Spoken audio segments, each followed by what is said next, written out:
Magandang araw po sa inyong lahat mga mamish at samahan niyo naman kami sa panibagong araw.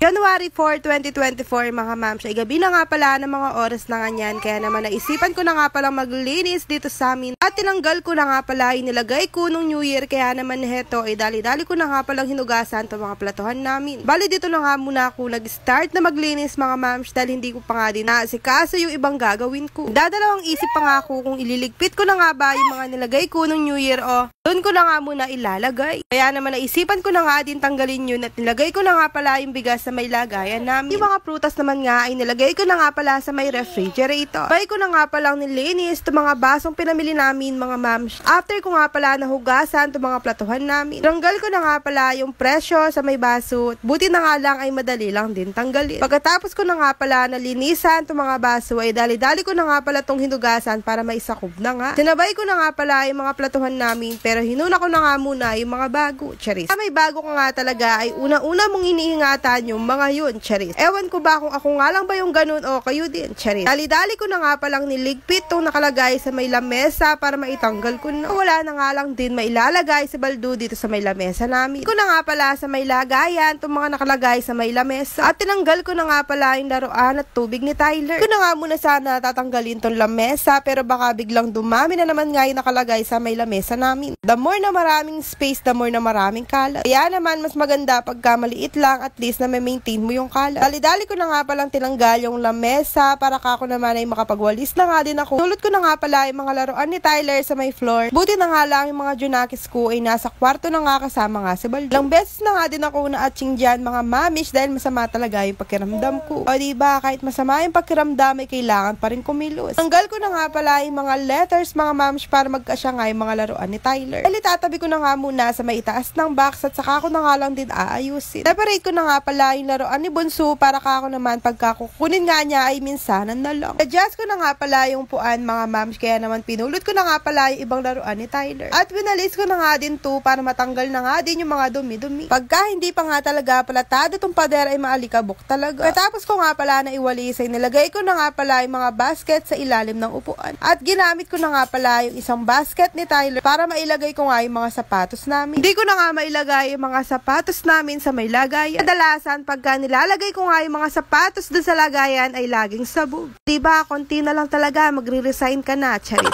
Dali-dali ko na nga palang binalik tong lamesa namin mga mams, kaya naman heto, nilagay ko na nga pala yung mga pagkain sa may mesa. At nilagay ko na nga muna yung ibang gamit para mapunasan ko na nga din yung mga lagayan namin. Ako na nga lang sana ilalagay yung lagayan namin ng sapatos pero lagayan nga pala to ng mga pagkain namin. Winalis ko na nga pala yung part na to dahil marami na nga din buhangin. Pinunasan ko na nga din pala yung lagayan namin ng mga kaldero. After nga nun ay binalik ko nga din yung mga kaldero namin. Heto nga palang mga lagayan na wala na nga palang laman ay nilagay ko na nga muna sa may pinakaibaba. Binalik ko na nga pala yung crib de Bunso sa may pwesto nyo. Usually dito na nga lang pala nakalagay yung crib de Bunso para every time pagkakakain nga kami ay malapit na lang. Binalik ko na nga pala yung mga nakabasket na marumi namin kaya naman heto ay winalis ko na nga muna para matanggal nga yung mga bato-bato. O diba, unfinished house pero may taong nakatira, charis. Heto na nga pala yung nalinisan ko mga mamish. O diba, kahit papaano malinis na, charis. Di pa nga ako tapos nakapaglinis pero tong batang to ay naglalaro na. O diba, konting-konti na nga lang talaga, magre-resign ka na, charis. Naglalaro na nga pala yung dalawang junakis ko sa may kwarto namin.